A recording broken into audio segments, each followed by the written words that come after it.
Vamos conversar agora, ainda dentro do governo provisório, sobre o movimento constitucionalista de 1932. Eu comecei a aula aqui já com esse cartaz, que na verdade é um cartaz de convocação, né, onde se convocava para a guerra civil. A Revolução Constitucionalista de 1932, também revolução, né, entre aspas, né, a Revolução de 1932 aqui de São Paulo, né, procurava na verdade reverter o quadro que tinha sido instaurado no Brasil com a Revolução de 1930. E aqui a gente tem um cartaz do chamado movimento do MMDC, como nós vamos ver daqui a pouco, para homenagear 4 estudantes, o Martim, Miragaia, Drauzio e o Camargo, que morreram numa manifestação contra o Getúlio Vargas em 1932. A verdade é que esse movimento foi o único grande movimento de oposição ao Getúlio Vargas nesse momento inicial, né, nesse governo provisório aqui do Brasil. Okay? Quais foram as causas desse movimento? O fim da hegemonia paulista, em 1930, né, com a Revolução de 30, e o caráter autoritário, ditatorial do governo provisório do Getúlio Vargas. Né? Os objetivos dos paulistas de São Paulo contra o Getúlio Vargas, né, contra o governo provisório do Getúlio Vargas, os objetivos iniciais, uma eleição de uma Assembleia Constituinte, evidentemente, para a elaboração de uma Constituição, lembrando que o governo ditatorial provisório era estabelecido a partir de decretos do próprio Getúlio Vargas, ok? E um paulista e civil no governo de São Paulo. Inclusive, pretendiam que fosse o advogado Pedro de Toledo, né? Ou o senhor Armando Salles, né? Representantes aí dos líderes, né? Alguns dos líderes deste movimento. Outros a gente tem aí também o Euclides Figueiredo, o Bertoldo Klinger, né? Mas esses dois especificamente, o Armando Salles e o Pedro de Toledo, eram aí nomes que os paulistas gostariam para governar o estado de São Paulo, né? Lembrando que a Revolução de 30 colocou para governar os estados, né, interventores nomeados pelo próprio Getúlio Vargas. Okay? E é importante destacar que o movimento não era um movimento separatista. Okay? Esse movimento, na verdade, tinha um caráter liberal. Não era movimento separatista. Tinha um caráter politicamente liberal. Okay?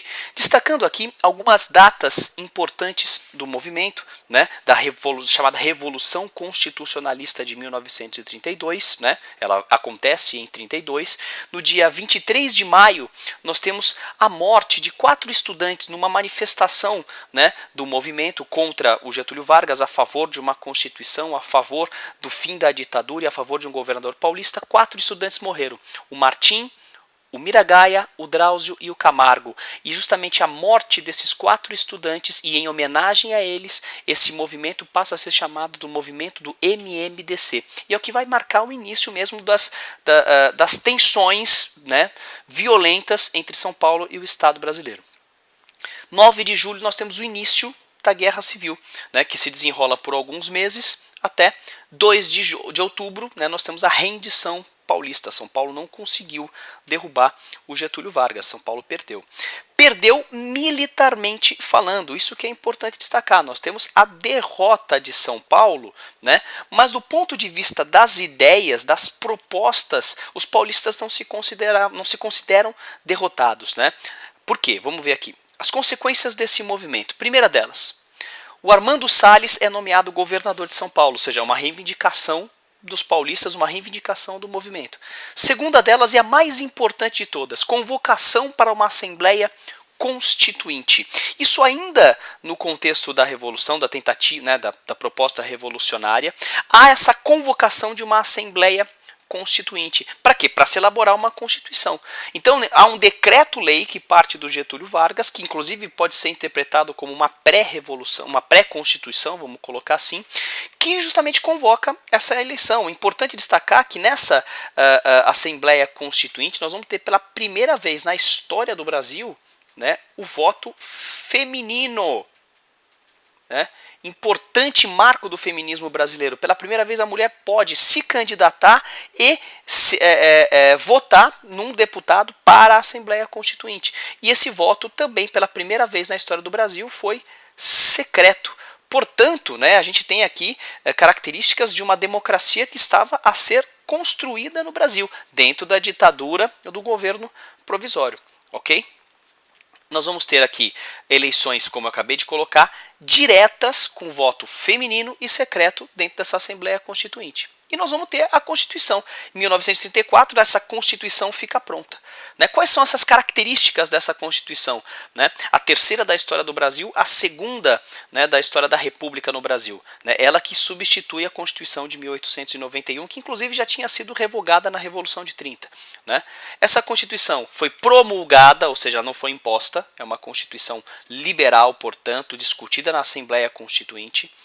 Ela vai agregar as leis trabalhistas, né, que já tinham sido aplicadas a partir de decretos, elas passam a ser constitucionalizadas, né, jornada de trabalho de 8 horas, descanso semanal remunerado, férias remuneradas, né, os direitos trabalhistas que foram oferecidos aí para a classe operária.